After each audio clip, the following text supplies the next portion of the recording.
Está começando agora a Voz que Clama. Com ela, Simone Guerra, a garota de Chapada.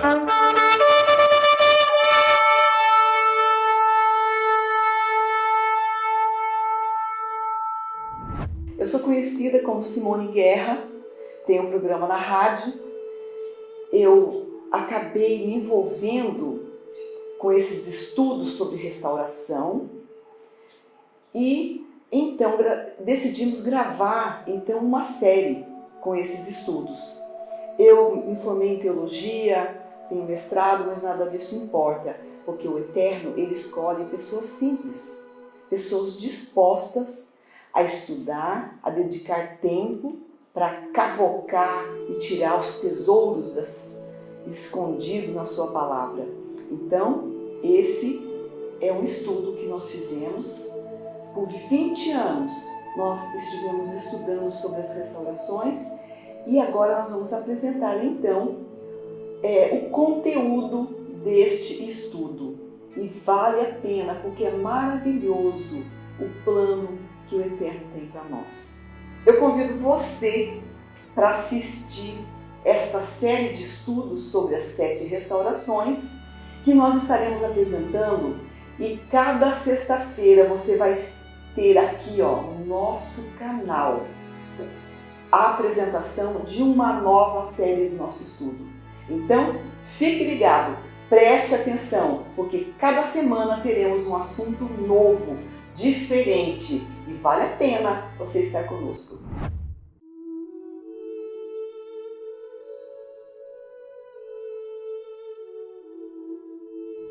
Vamos apresentar uma série de 7 restaurações bíblicas necessárias para a vinda do Messias, como está dito lá em Atos 3, de 19 a 21. Essa série ela se compõe de 7 estudos. A primeira restauração que nós estaremos falando nesta série de estudos, que são 7, é a restauração das faculdades da mente, que é a restauração do templo. A segunda restauração que nós estaremos estudando, então, é a restauração das festas bíblicas, porque elas têm um significado e nós vamos conhecer o porquê. A terceira restauração é a restauração da dieta do Éden, que são os muros para proteger o templo. A quarta restauração é a restauração da verdadeira adoração. Vamos conhecer isso profundamente. A quinta restauração que eles fizeram foi a restauração dos serviços religiosos. É a restauração para nós do nome do Altíssimo. A sexta restauração, que foi feita por Neemias e Esdras, foi a restauração das leis. E essa restauração nós precisamos fazer também. A sétima restauração que eles fizeram foi a restauração da família. E agora nós precisamos então fazer a restauração da família espiritual. Nós nos preocupamos já há algum tempo com uma passagem que está em Atos, capítulo 3, o verso 19 a 21. Ali diz que é necessário que todas as coisas sejam restauradas para a vinda do Messias. Então, nós precisamos fazer um paralelo com as restaurações que foram feitas para a primeira vinda do Messias e as restaurações necessárias para a segunda vinda. É na Bíblia que nós vamos encontrar, então, este paralelo. Bem, antigamente tinha o povo de Israel o templo e todas as cerimônias, tudo era então direcionado para aquela adoração, para aquele ritual que era executado então no templo que Moisés construiu o tabernáculo no deserto de acordo com o modelo que foi mostrado para ele no monte. Então, esse tabernáculo que Moisés construiu, ele foi feito de acordo com o modelo que lhe foi mostrado. Esse modelo é o tabernáculo que existe no céu. Por quê? no céu existe um tabernáculo que até então ele não tinha sido inaugurado. E quando esse tabernáculo do céu começasse a funcionar, era necessário então por fim aos rituais que eram feitos aqui na terra. Esse tabernáculo que Moisés construiu era o tabernáculo da primeira aliança, porque ele exigia o sangue de animais. O tabernáculo da segunda aliança, que é o tabernáculo no céu, ele exigiu o sangue do sacerdote que no céu iria ministrar. Por quê? O pecado não começou aqui na terra. O pecado começou no céu, quando o anjo de luz se rebelou contra o Altíssimo. Ele quis ser semelhante ao Altíssimo. Então, ele foi expulso do céu. Quando ele foi expulso do céu, ele foi expulso aqui para a terra. A terra era ainda sem forma e vazia. E ele habitou muito bem aqui, até a criação. Quando então o Eterno resolveu trazer vida a este planeta, Lúcifer e seus anjos já estavam aqui. E foi aqui então que ele conseguiu introduzir o pecado. Quando Adão e Eva pecaram, foi necessário a morte do cordeirinho. Então o Criador veio, eles haviam se coberto com folhas de figueiras, porque eles sentiram a sua nudez espiritual, mas as folhas de figueira iam murchar. Então o Criador veio procurar por Adão e Eva e mandou que Adão e que Eva providenciassem cada um cordeiro. Explicou para eles o plano da salvação. Fez com eles então, ali no Éden já, uma aliança. E é importante que após o pecado, eles foram expulsos do jardim do Éden. Por quê? Porque eles poderiam ter acesso à árvore da vida e viver eternamente em pecado. Então, eles colocaram a mão na cabeça do cordeiro, confessaram então o seu pecado, a sua falta de desobediência ao Criador, e eles precisaram matar aquele cordeiro. E foi muito doloroso para eles matarem o cordeiro. Mas, como o salário do pecado é a morte, haveria a necessidade do derramamento de sangue. E então, com a pele do cordeiro, o Criador providenciou vestes para Adão e para Eva. Esse mesmo procedimento nós vamos compreender durante o estudo que ele se faz necessário ainda. Não mais com o sangue do cordeiro, porque o cordeiro já veio. O nosso Salvador veio, derramou o seu sangue fora do átrio, como era também feito na cerimônia típica.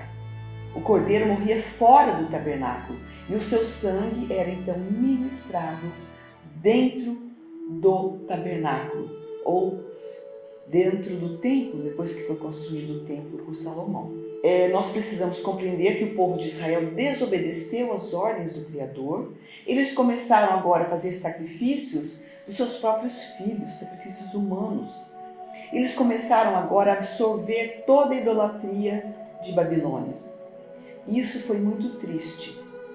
Nós encontramos em Jeremias que o povo então começou a fazer uma adoração a Semíramis, a rainha do céu naquela época. Nós falaremos mais detalhadamente deste assunto, então, no estudo próprio. Então, o Senhor fez com que o povo fosse cativo em Babilônia.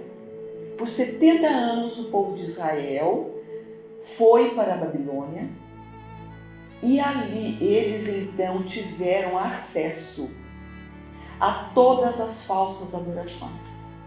Eles ficaram ali e no tempo determinado, no cumprimento da profecia, então o Eterno providenciou para que eles voltassem e restaurassem todas as coisas para a primeira vinda do Messias. Então, Esdras, no capítulo 3 de Esdras, nós encontramos ele restaurando o templo, a primeira parte da restauração.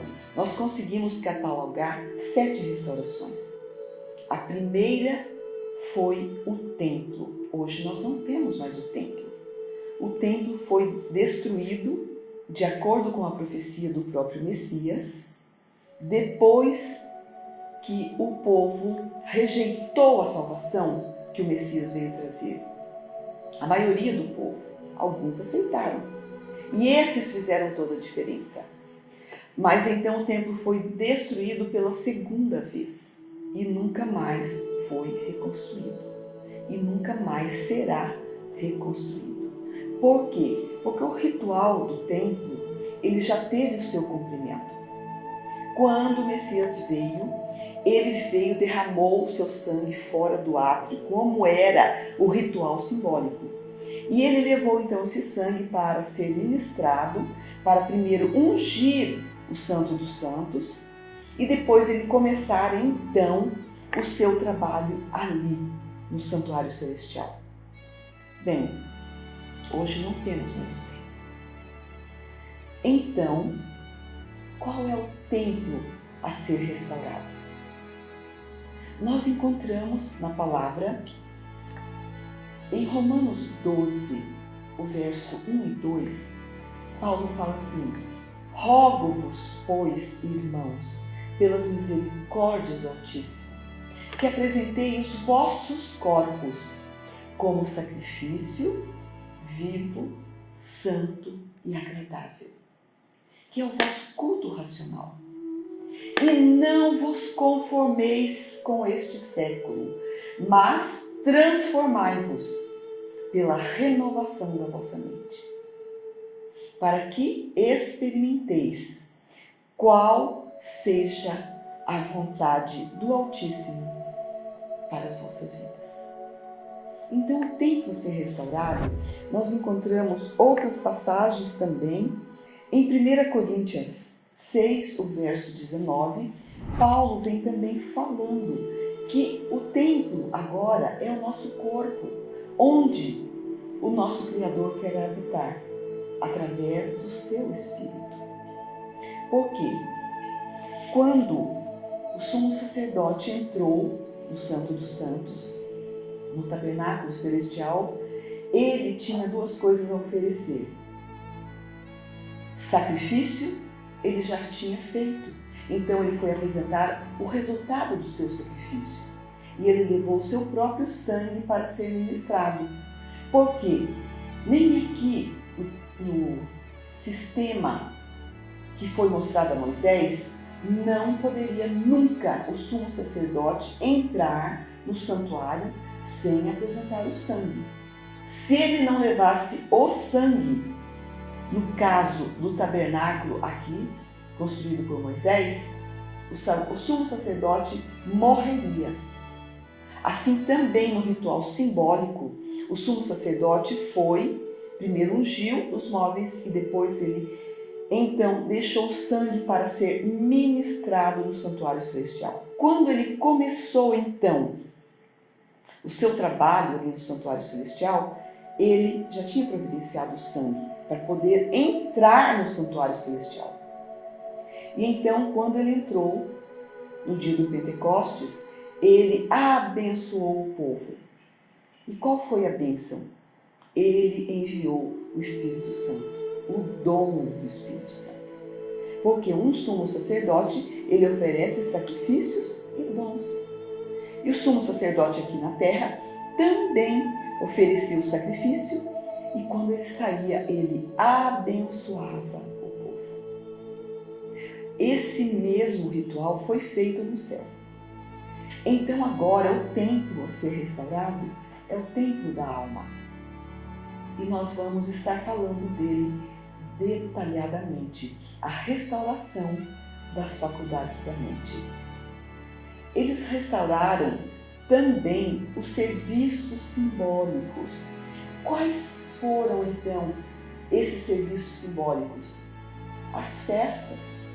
Porque as festas bíblicas, elas são uma profecia e elas têm um cumprimento ainda à frente.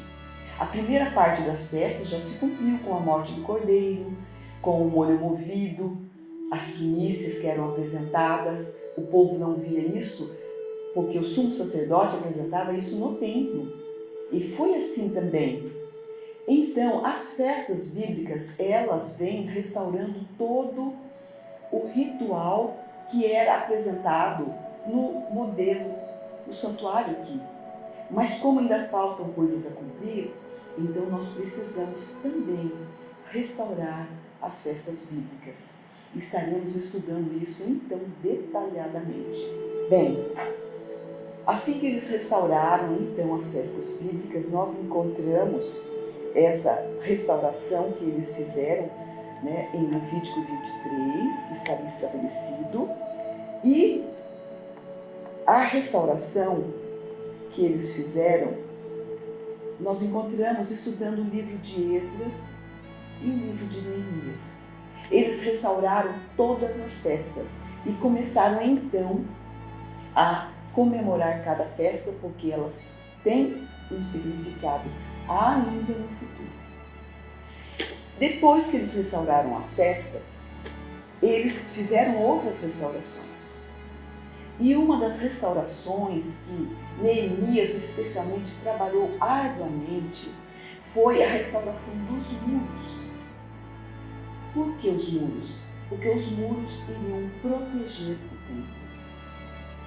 Então, essa restauração, como nós não temos mais o templo em Jerusalém e nem mais os muros, agora nós precisamos restaurar o muro em torno do templo, que é o nosso corpo. E que muro é esse a ser restaurado para proteger o templo? Nós colocamos como sendo a dieta do Éden. Por que a dieta do Éden? Porque a alimentação, ela é responsável pela nossa saúde. Como é que um templo pode adorar o Criador se ele não estiver em perfeita saúde? Uma pessoa doente, ela não tem capacidade para ter um bom discernimento espiritual. Então é a alimentação saudável que faz esse trabalho de proteger o corpo de doenças e também de ter uma mente saudável. Tá certo? Então esse é um paralelo que nós conseguimos encaixar, porque nós sabemos que o templo não é mais o templo em Jerusalém, mas é o templo da alma que precisa ser restaurado. E agora, esse muro, então, é a alimentação. É bom a gente lembrar que foi o mais difícil de ser restaurado. Neemias conta no livro de Neemias que ele estava com uma arma na mão e com a outra levantando os muros com argamassa e colocando os tijolos. Porque os inimigos não queriam. Satanás fez de tudo para eles não restaurarem os muros, que era a proteção do templo.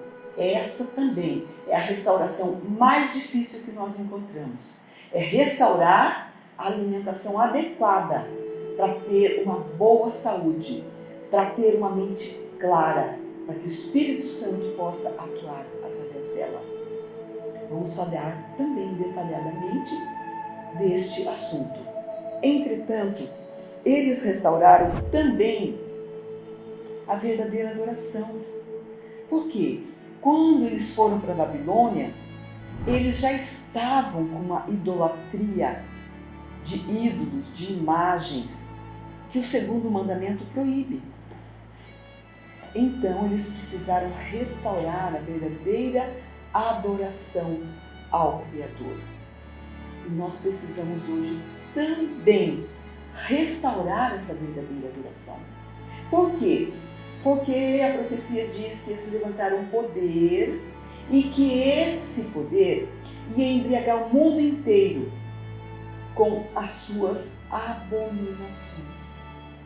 Está escrito em Apocalipse 13, falando ali de um poder que se levantaria, que reinaria por 42 meses. Esse período já passou, né, de 42 meses, só que a profecia diz que essa ferida mortal que esse poder recebeu ela seria curada, essa chaga, e ele vai se restabelecer novamente. E nós já vemos indícios disso hoje.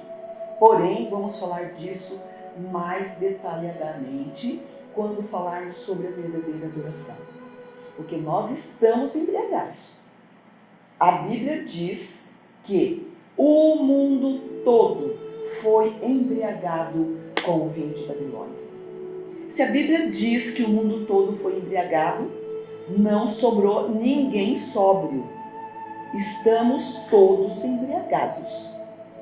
Então, vamos dedicar um estudo especial para a restauração da verdadeira adoração.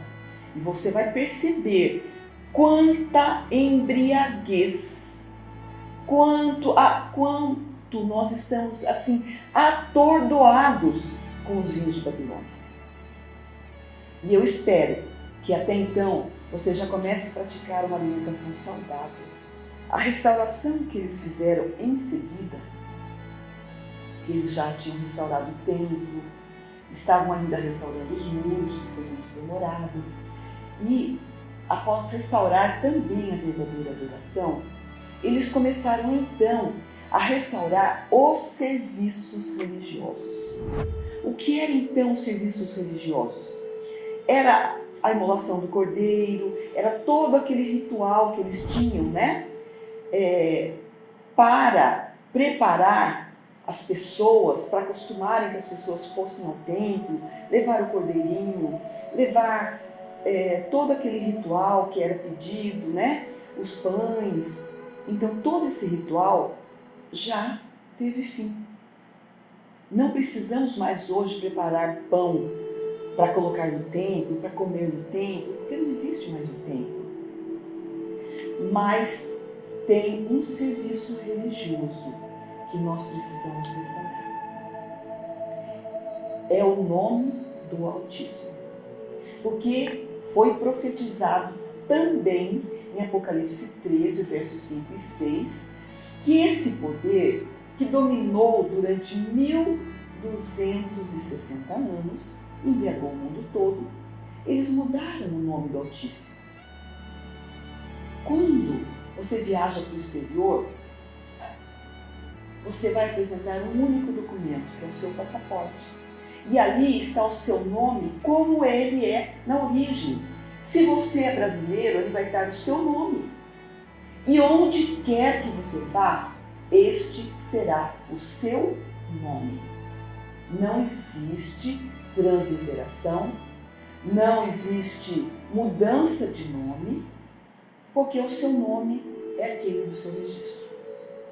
Assim também, o nosso Criador, ele se manifestou para o povo em hebraico. E ele falou o seu nome em hebraico. Eu sou Iá, em hebraico. Esse é o nome pelo qual ele se revelou. Eu sou. Depois nós vemos, eu sou o Criador, Elohim, que é um termo plural, porque é um plural que envolve majestade, o poder do Criador. Então ele vem no plural, porque é muito grande essa majestade do Criador. E temos outros termos, como El Shaddai, que significa eu sou todo-poderoso. Bem, sobre os nomes, então, nós vamos falar mais detalhadamente num estudo apropriado, porque o tema é muito extenso, ok? Então, só vamos deixar claro que é preciso restaurar o nome hebraico. E isso faz parte dos nossos serviços religiosos. Como é que nós vamos adorar o nosso Criador? Como é que nós vamos prestar uma adoração com um nome falso? Então, vamos estudar isso detalhadamente num estudo próprio chamado A Restauração do Nome. Porque naquele tempo eles não tinham esse problema. né? Então, hoje nós temos esse problema devido à embriaguez que nós estamos com os vinhos de Babilônia. Apenas que foi profetizado que isso ia acontecer, essa mudança. Está lá em Isaías 52, o verso 5, que o nome seria blasfemado. Então, vamos estudar. Eu penso que vale a pena nós dedicarmos um estudo especial para este assunto. Então, eles restauraram também as leis. Veja bem, hoje você vai dizer assim, mas leis, os judeus têm 613 leis? Isso é um absurdo. Não é? Se você for olhar o nosso Código Civil, nosso Código Penal, não é mesmo? Mas é importante nós restaurarmos apenas 10. Sabe por quê? Os outros estão todos incluídos nesses 10. Esses 10 mandamentos são o código penal que nós vamos enfrentar no juízo do Altíssimo. Então, é importante sim que nós possamos estar estudando a importância desse decálogo. Porque eles não foram escritos por Moisés. Eles foram escritos pelo dedo do Altíssimo. Foi guardado dentro da Arca da Aliança. E muito em breve a Arca da Aliança vai aparecer e nós poderemos ver esses escritos. Está profetizado. Então isso vai acontecer. Então, nesses 10 preceitos, que pelo nosso Salvador foi resumido em 2. Olha que maravilha, né? De 10 foi resumido em 2. O que é? Amar o Criador sobre todas as coisas e amar ao próximo como a si mesmo. Então, isso está hoje ainda funcionando. É ainda para a gente praticar isso. Mas como é que você vai amar o Criador se você não conhecê-lo, se você não estudar o que foi mudado, se você não saber o que é necessário para a verdadeira adoração? Então, é importante e nós vamos dedicar um estudo para este tema, a restauração das leis. Por quê? Porque nós seremos julgados por ela. E também, no mesmo momento que o Salvador, quando veio, ele resumiu em apenas 2 mandamentos, amar ao Criador e amar ao próximo, também ele ampliou. Veja bem, ele ampliou, porque ele disse assim, se você olhar com um olhar impuro para uma pessoa, desejando possuí-la, você já pecou. Então ele foi mais fundo. Na lei, nos 10 mandamentos, quando está escrito não adulterarás, ali dá a impressão que é apenas o ato de não adulterar. Mas o Salvador foi além. Ele diz que quando a nossa mente pensar pensamentos impuros, na verdade, o pecado já foi concretizado. Porque nós não podemos dar vazão à nossa mente, nós devemos dominá-la. E para isso precisamos também conhecer a função da restauração das faculdades da mente. Então, essas restaurações, elas são um todo. Elas se intercalam, se interlaçam uma à outra. E muitas vezes nós vamos estar repetindo coisas que nós já falamos num determinado assunto. Mas isso é natural. Por quê? Porque essas restaurações, embora nós dividimos em 7, elas são um todo. E é importante nós salientarmos que a base do reino do Altíssimo é amor. Por isso o Salvador disse, amá-lo sobre todas as coisas e ao próximo como a si mesmo.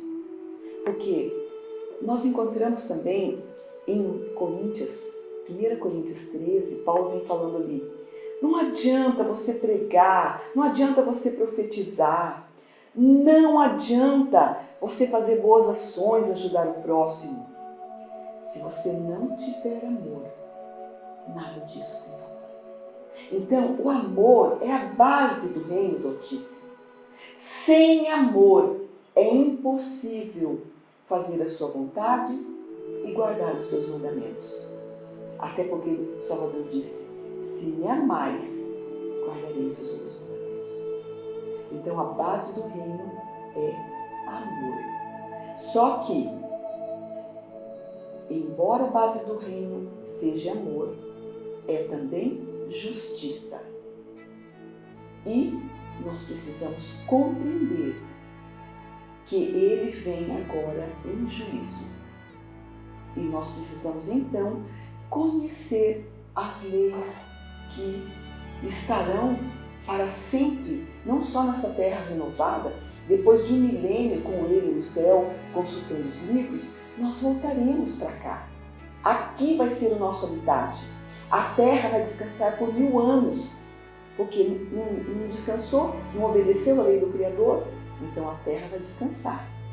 Durante 1000 anos, todos aqueles que não fizeram a vontade do Altíssimo estarão para sempre aqui durante o milênio, aliás, aqui na terra. Vão morrer, porque vai ter terremoto, vai ter muitas maneiras de destruição, e só vão escapar aqueles que foram transformados. E é por isso que a nossa mente tem que estar apta para receber, então, essa transformação necessária antes da vinda do Salvador. Bem, a outra restauração que eles fizeram, e eu diria assim, a 7ª ou a última restauração, não precisa ser exatamente nessa ordem, mas foi a restauração da família. Essa restauração é fundamental. Nós vamos estudar detalhadamente o que eles restauraram. Lá, Neemias, ele ficou indignado quando ele viu que as pessoas tinham se misturado com as nações. E era uma ordem do Criador que eles não se misturassem, não se casassem com um jugo desigual, porque isso ia trazer para eles o afastamento do Altíssimo. Porque a partir do momento que eles se voltassem a essas adorações, o Altíssimo se afastaria deles. Ou melhor, eles se afastaram do Eterno Criador. Então é preciso compreender o que é necessário restaurar hoje. Que família é essa que precisa ser restaurada? Será que vamos fazer como fizeram, mandar as esposas embora, os filhos, porque eram pagãos, eram adoradores de ídolos?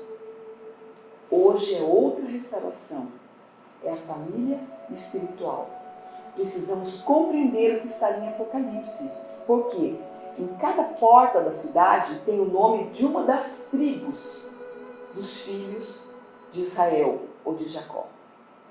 E nós precisamos saber em qual tribo nós vamos então aderir.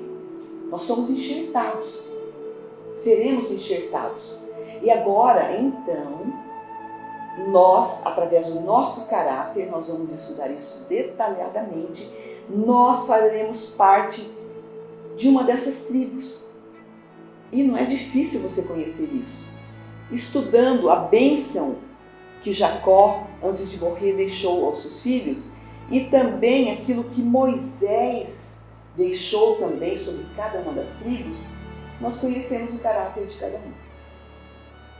E vamos estudar isso detalhadamente, saber a importância, então, de fazer parte de uma família espiritual. Por quê? São 12 portas e nós vamos entrar por uma delas. Então, prezado ouvinte, preste atenção e comece a estudar o livro de Apocalipse sobre essas tribos. E nós vamos apresentar, então, a necessidade de ter um caráter de acordo com uma delas. É claro que nós somos, cada um tem um temperamento diferente. Assim também, a base de cada portão tem o nome de um dos 12 apóstolos. E nós vamos conhecer também que uma das tribos não terá um nome na porta. Nós vamos saber o porquê. Assim como também um dos discípulos, seguidores do Salvador, não terá um nome na porta. Então é importante nós conhecermos o que diz a palavra. Estaremos assim, estudando cada um desses temas. E o primeiro deles é sobre as faculdades da mente, que nos prepara, então, através de uma mente saudável, para compreender os desígnios que o eterno Criador tem para nós. E eu afirmo, são maravilhosos. Ele já tem tudo planejado. Basta nós confiarmos e buscarmos a fazer a sua vontade. Lembramos que toda sexta-feira, às 18 horas, aqui no nosso canal, você pode se inscrever e você estará então com um estudo diferente cada semana.